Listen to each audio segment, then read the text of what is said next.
आत्मा का रहस्य।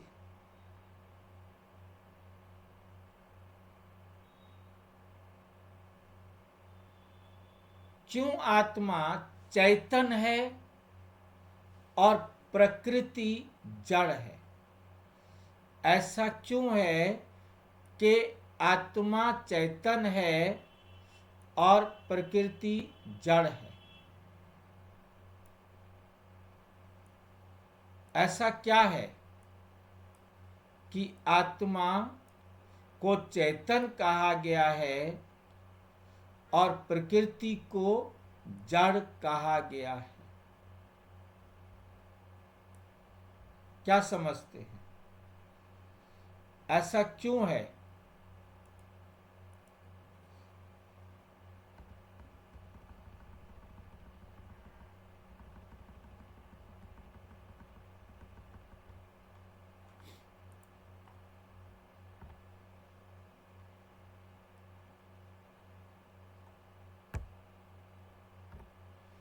जीवंत चेतना का रहस्य।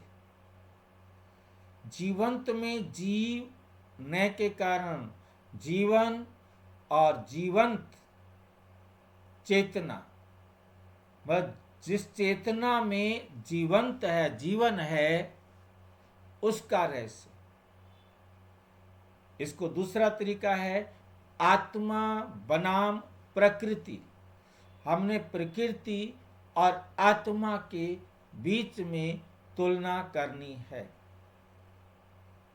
आत्मा और प्रकृति का आपस में क्या संबंध है? हर मनुष्य ये अनुभव करता है कि, क्या अनुभव करता है? कि शरीर क्रियाशील है। सभी क्या अनुभव करते हैं? कि ये शरीर क्रियाशील है। परंतु जब आत्मा शरीर से निकल जाती है तो वही शरीर क्या हो जाता है? निष्क्रिय। वही शरीर निष्क्रिय हो जाता है। यहीं से ये प्रश्न जन्म लेता है कि आत्मा चैतन क्यों है और ये प्रकृति जड़ क्यों कहलाती है? आत्मा के निकलते ही ये शरीर निष्क्रिय क्यों हो जाता है? ये कुछ भी नहीं कर सकता क्यों?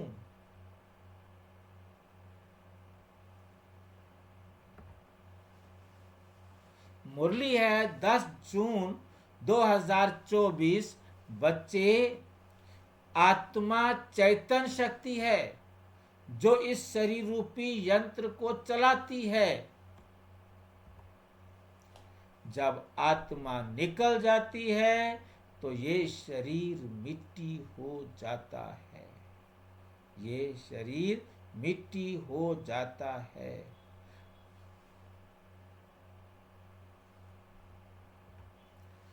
आत्मा और शरीर का भेद।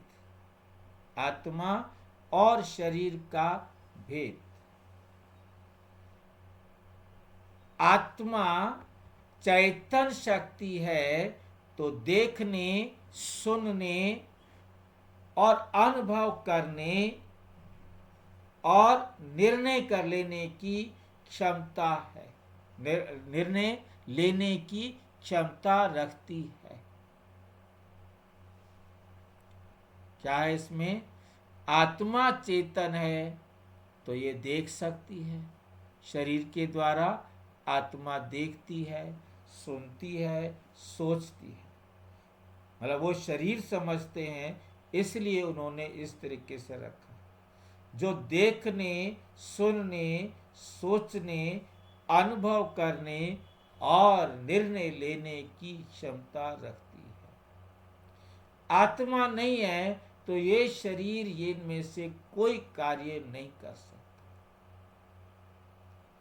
वही शरीर 5 तत्वों से बना जड़ पदार्थ है।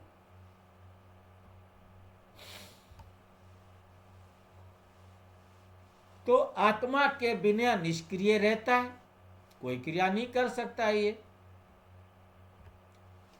उदाहरण, जब बिजली बल्ब में प्रवाहित होती है तो प्रकाश होता है, और बिजली नहीं होती तो बुझ जाता है। परंतु यदि बिजली हटा दी जाए तो बल्ब रहते हुए भी चारों तरफ अंधियारा छा जाता है। इसी प्रकार शरीर बल्ब के समान है और आत्मा उसकी ऊर्जा है, एनर्जी है, शक्ति है। मुरली 8 फरवरी 2023। शरीर तो यंत्र है, आत्मा चालक है। चालक ही यंत्र को कार्यशील बनाता है। चालक ही यंत्र को कार्यशील बनाता है। इच्छाओं का स्थान चेतन आत्मा में इच्छाएं होती हैं।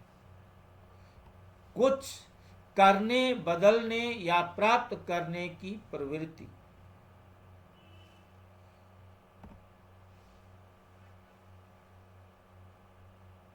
कुछ करने, बदलने या प्राप्त करने की प्रवृत्ति जड़ प्रकृति में कोई इच्छा नहीं होती। आत्मा है तो इच्छाएं हैं। सारी इच्छाएं कहाँ होती हैं? चैतन आत्मा में इच्छाएं होती हैं। कुछ करने, बदलने या प्राप्त करने की प्रवृत्ति जड़ प्रकृति में कोई इच्छा नहीं। आत्मा निकल जाए, ये शरीर पानी भी ना मांगे, कुछ भी नहीं मांगे।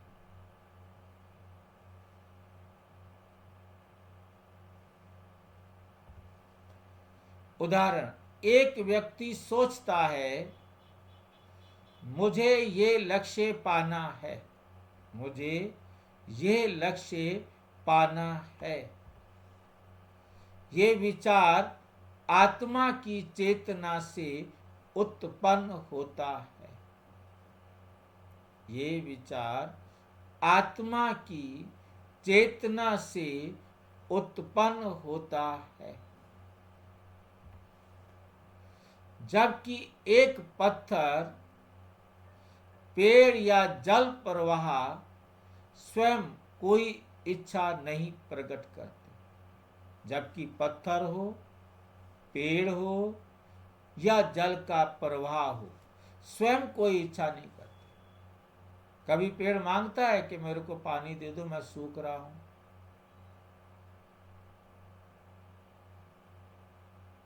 कभी नहीं मांगता। पत्थर कभी नहीं कहेगा कि मेरे को क्यों तोड़ रहे हो, मेरे क्यों टुकड़े टुकड़े कर रहे हो, मेरे बर्फ में पड़ा हुआ हूं या मैं उबलते पानी में पड़ा हुआ हूं। नो, कोई बात ही नहीं।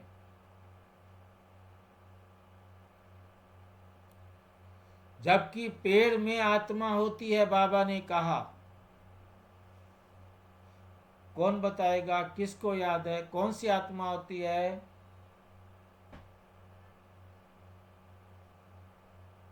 जड़ आत्मा, जिसे जंगम कहा बाबा ने। जिसे क्या कहा? जंगम। जड़, चैतन और जंगम, या चैतन, जंगम, जड़, जैसे भी आप याद करें। आत्मा चैतन है, पत्थर और जल प्रवाह जड़ है, परंतु पेड़ जंगम है। मुरली में ये लाइन आई है कि पेड़ों में, जब तक मैंने ये लाइन नहीं पढ़ी थी तब तक मैं पेड़ों को निर्जीव में गिनता था, परंतु बाबा ने मुरली में कहा पेड़ जंगम है, इनमें जड़ आत्मा है। कौन सी आत्मा है? जड़ आत्मा है। आत्मा इनमें विकास है। पत्थर अपना विकास नहीं कर सकता। पानी नदी में जितना है वो बढ़ नहीं सकता अपने आप में, परंतु पौधों में विकास है। अपने जैसे बीज तैयार करने की योग्यता है।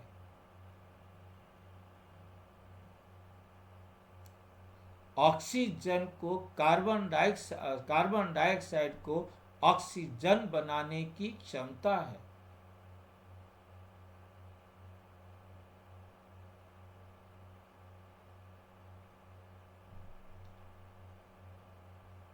आप बगीचे में जाएं जहां चैतन फूल हो, वनस्पति हो, कितना उमंग उत्साह भर जाएगा। और प्लास्टिक के फूलों वाले इलाके में चले जाएं, वहां आपको कोई स्फूर्ति नहीं मिलेगी। आत्मा है। बाबा ने कहा, वंडरफुल राज क्लियर किया। आज की दुनिया ये बात जानती हो या ना जानती हो, परंतु ये डिफरेंस बताया बाबा ने। जड़ आत्मा है। हाँ जी, हाँ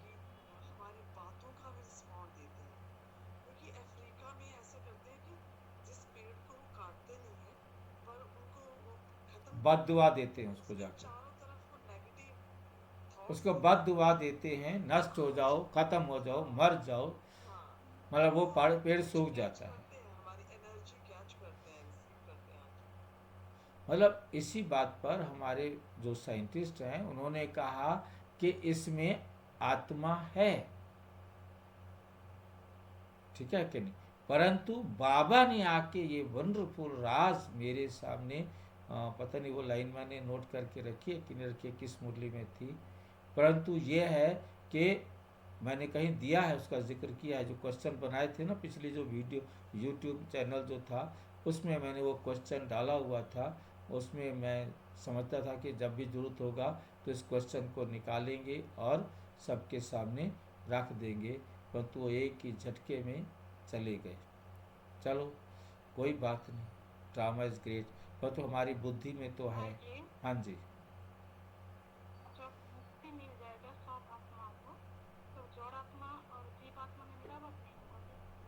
जड़ आत्मा और जीवात्मा क्या करेंगे?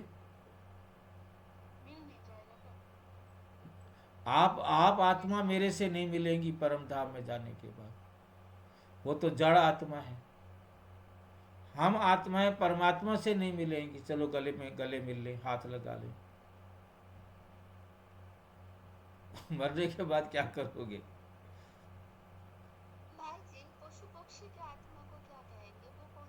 वो हमारे जैसी आत्मा है, परंतु वो हर जन्म में पशु ही बनेगी, पक्षी ही बनेगी। उनके अंदर हमारी जैसी योग्यता है। उनमें और हमारे में फर्क है कि हमारी बुद्धि अपने जीवन में परिवर्तन करने के लिए ज्ञान को लेकर परिवर्तन कर सकती है, परंतु ये अपने जीवन में परिवर्तन करने के लिए किसी से ज्ञान नहीं ले सकते। इनको जितनी समझ आती है, ये खाते हैं, पीते हैं, अपनी बीमारी का इलाज खुद करते हैं। इनको अपने आप समझ में आ जाता है कि हमें क्या करना है। और जैसे कुत्ते को क्या होता है, कब्जी हो जाए तो घास खाने चला जाएगा, वो घास खाएगा, रोटी नहीं खाएगा। अब उसको किसने सिखाया? कुत्ता को आपने घास खाते हुए कभी देखा हो शायद, परंतु कुत्ता घास खाता है तब जब उसे कब्जी हो जाती है।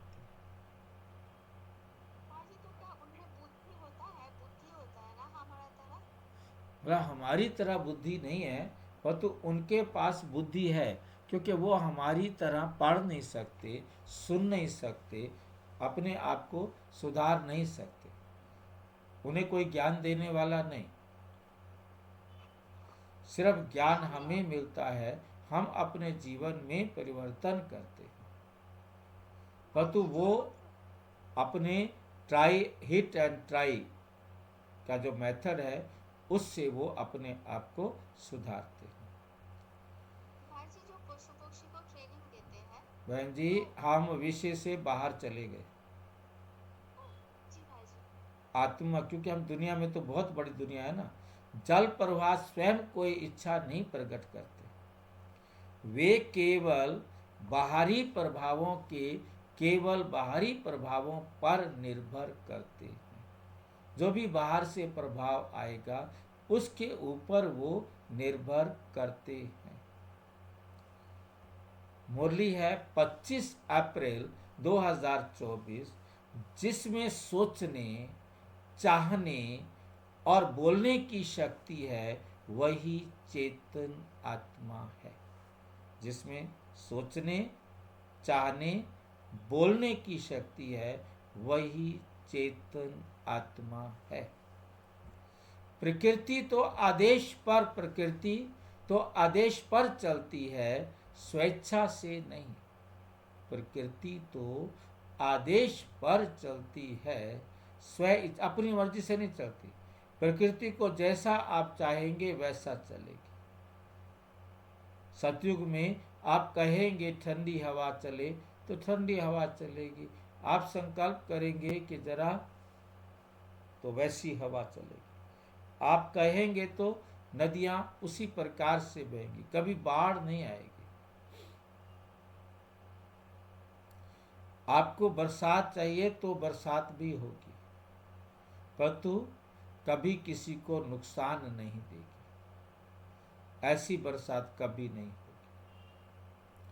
विचार की प्रक्रिया, आत्मा में विचार, समझ और प्रतिक्रिया की क्षमता है, परंतु पेड़ पौधों में विचार नहीं चलते, समझ की कोई प्रतिक्रिया नहीं होती।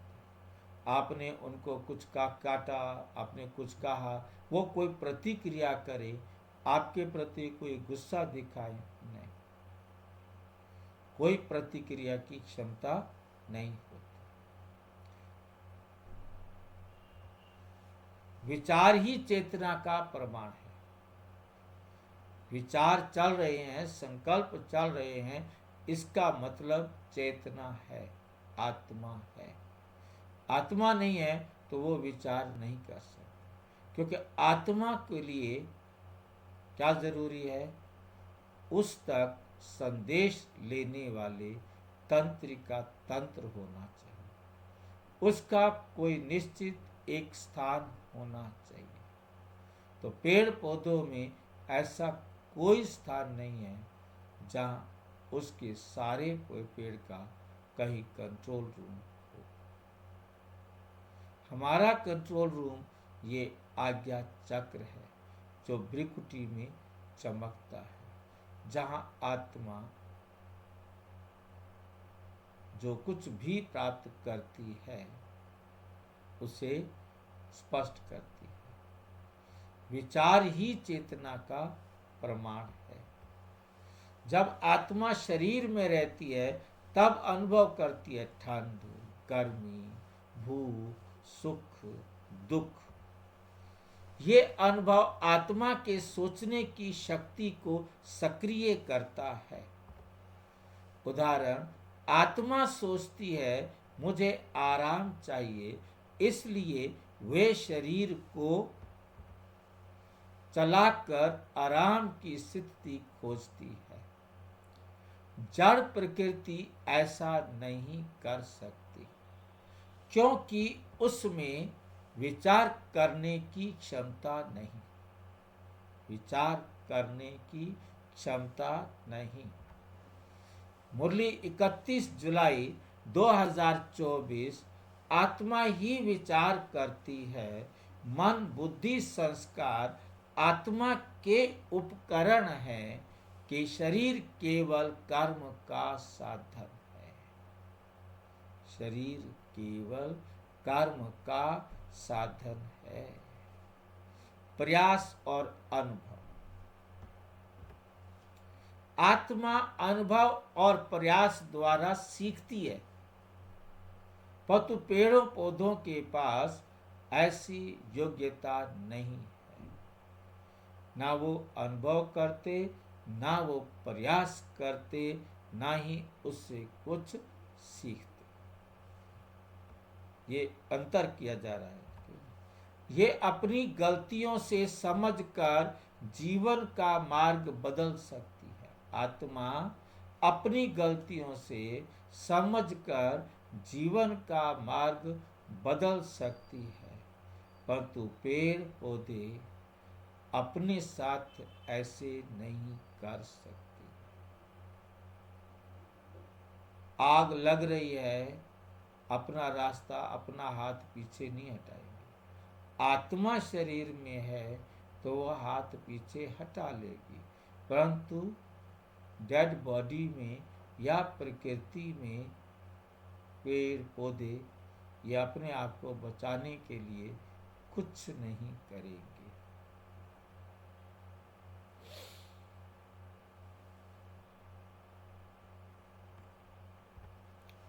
जैसे छात्र पढ़ाई द्वारा ज्ञान अर्जित करता है, वैसे ही आत्मा अनुभवों से ज्ञान प्राप्त करती है। जबकि जड़ प्रकृति केवल प्रतिक्रिया देती है,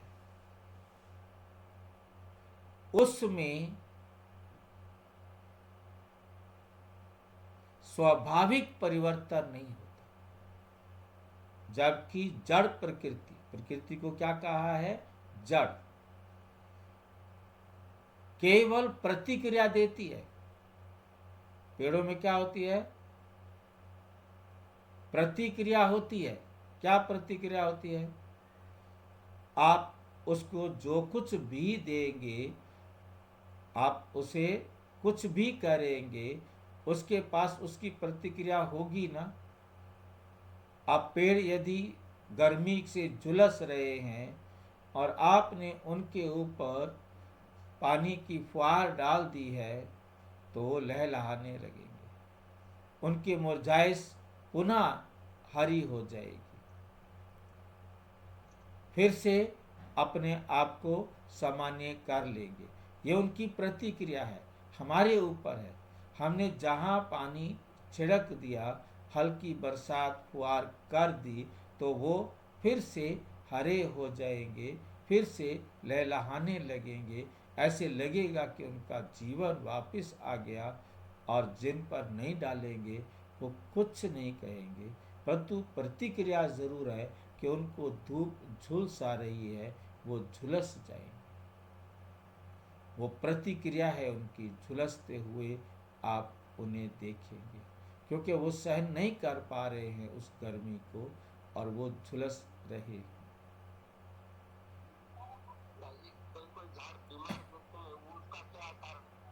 क्या हुआ? कोई झाड़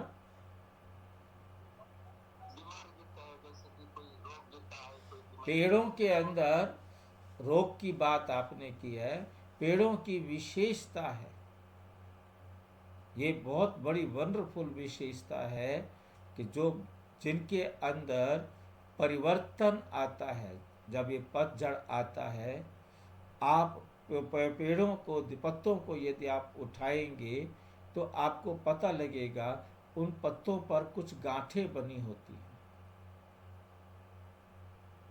वो पेड़ अपने अंदर जो एक्स्ट्रा था उसको निकाल कर उन्होंने पत्ते में छोड़ दिया, ताकि वो हमारे जीवन से बाहर चला जाए। और जब नई कोपलें आती हैं तो आप देखेंगे उनमें कोई भी ऐसा वेस्ट नहीं दिखाई दे। ये हम साइंस में पढ़ते, ये बात बॉटनी में ये पढ़ाया जाता है कि पेड़ पौधे जो हैं उनके अंदर अपनी बीमारी को निकालने की भी क्षमता होती है। क्योंकि ये अंग मेरे से अब दूर जा रहे हैं, अब इन बिछुड़ने वाले अंगों के साथ जो भी शरीर के अंदर, पूरे पेड़ के अंदर जो भी अपशिष्ट है वो उसको वहाँ ऑटोमेटिक निकाल देते हैं। जैसे ड्राइवर गाड़ी बंद करने से पहले रेस देकर सारा कुछ बाहर निकाल देता है।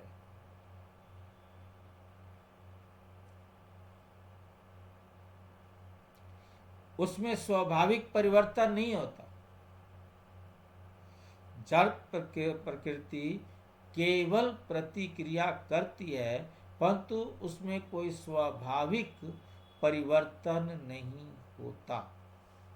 बहुत अच्छी तरह समझाया जा रहा है जड़ प्रकृति और चैतन्य में क्या अंतर है। मुरली है 16 मार्च 2023। आत्मा के अंदर अनुभव संग्रहित होता है। जो जितना अनुभववान आत्मा है उतना ही परिपक्व बनती है। चेतना और जड़ता का भेद। चेतना में ज्ञान, विचार और अनुभव की शक्ति है।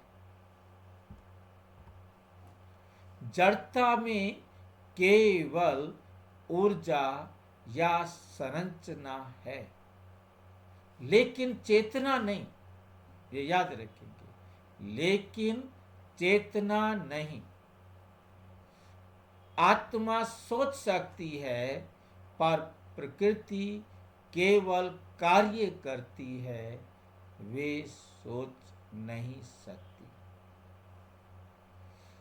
आत्मा परमात्मा से शक्ति लेती है, जबकि प्रकृति आत्मा द्वारा संचालित होती। शरीर आत्मा से कोई शक्ति नहीं लेता, शरीर आत्मा जैसा चलाती है वैसा चलती है। ठीक रास्ते पर चलना है या गलत रास्ते पर चलना है, ये फैसला आत्मा कर सकती है तो कर लेती।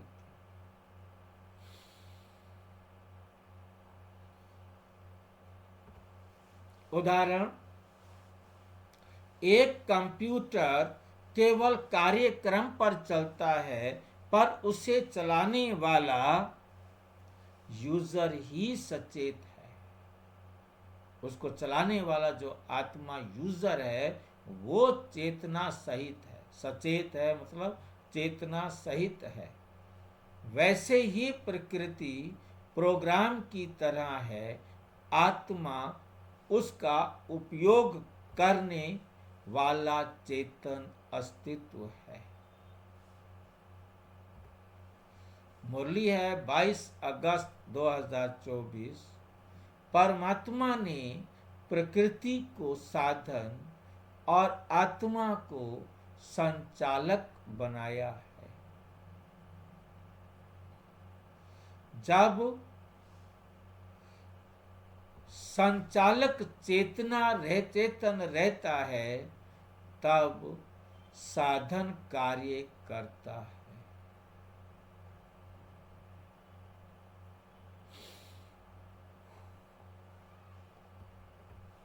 निष्कर्ष, आत्मा वो चेतन शक्ति है जो निर्णय, विचार, अनुभव और प्रेम का स्रोत है। वहीं प्रकृति जड़ है। वहीं प्रकृति क्या है? जड़ है। वहीं प्रकृति जड़ है क्योंकि उसमें सोचने की या इच्छा रखने की क्षमता नहीं। जब आत्मा परमात्मा से शक्ति लेकर जागृत होती है तब वे प्रकृति पर राज्य करती है, ना कि उसकी दासी बनती है।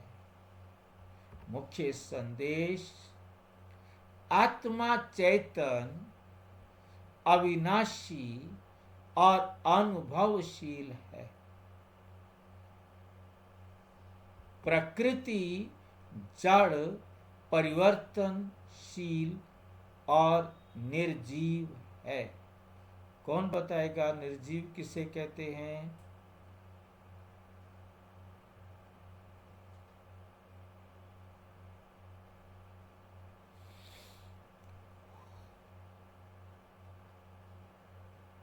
सजीव किसे कहते हैं?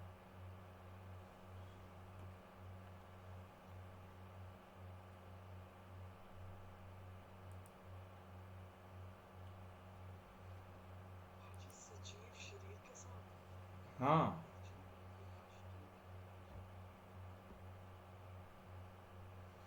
सजीव कहा जाता है, ये है हमारे पास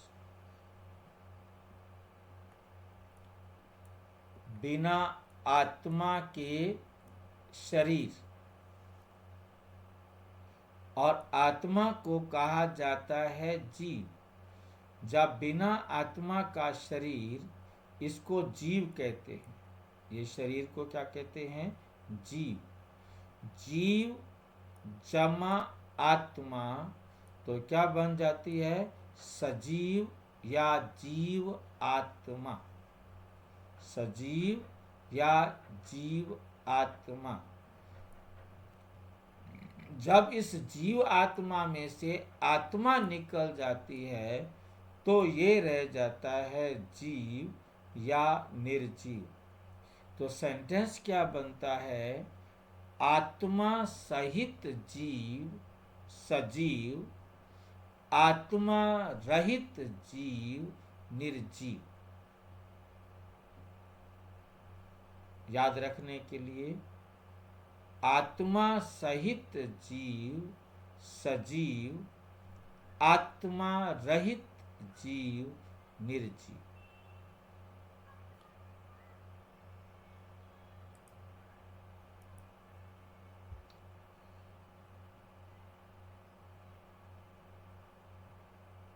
आत्मा ही परमात्मा की संतान है। चेतना के प्रकाश से जग को चलाने वाली शक्ति। मुरली 9 सितंबर 2023। जब आत्मा अपनी चेतना पहचान लेती है, जब आत्मा अपनी चेतना पहचान लेती है, वह प्रकृति स्वतः उसके अधीन हो जाती है। अच्छा, ओम शांति। और विस्तार से जानने के लिए प्रजापिता ब्रह्मा कुमारी ईश्वरीय विश्वविद्यालय के किसी भी सेवा केंद्र पर संपर्क करें, और यदि कोई प्रश्न है तो 9213106986 पर केवल अराटाई या टेलीग्राम करें। 9650692270 पर केवल व्हाट्सएप करें, फोन नहीं। ओम शांति।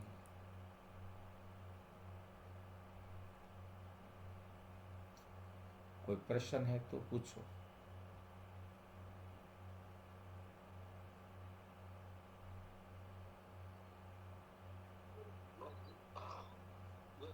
इसके बाद हम अगला क्वेश्चन करेंगे। बोलो।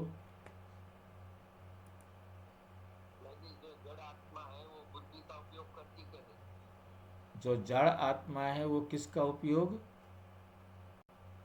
बुद्धि चलाती है। जड़ आत्मा के पास बुद्धि तो नहीं है।